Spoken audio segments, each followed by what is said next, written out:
Words to comfort the nation today. He found them in a eulogy delivered by a preacher. Dr. Martin Luther King spoke after 4 young black girls were killed in the 1963 bombing of a Birmingham church.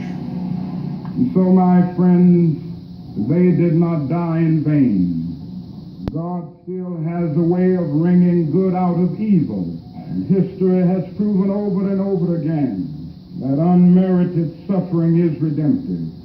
That in spite of the darkness of this hour, we must not despair. We must not become bitter. Nor must we harbor the desire to retaliate with violence.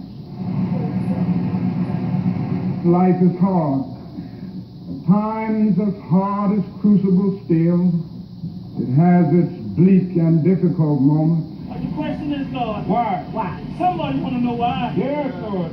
We need you, Lord. And if one will hold on, he will discover that God walks with him and that God is able to lift you from the fatigue of despair to the buoyancy of hope and transform dark and desolate valleys into sunlit paths of inner peace.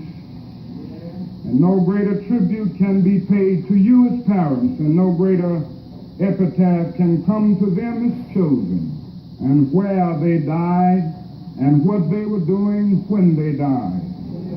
They died between the sacred walls of the Church of God, and they were discussing the eternal meaning of love. Dr. King had a favorite quote that he repeated often. The arc of the moral universe is long, but it bends toward justice. We learned today that the arc is longer than we hoped. The end is not in sight, but the direction is clear. For all of us at CBS News in Charleston, South Carolina, and all around the world, good night.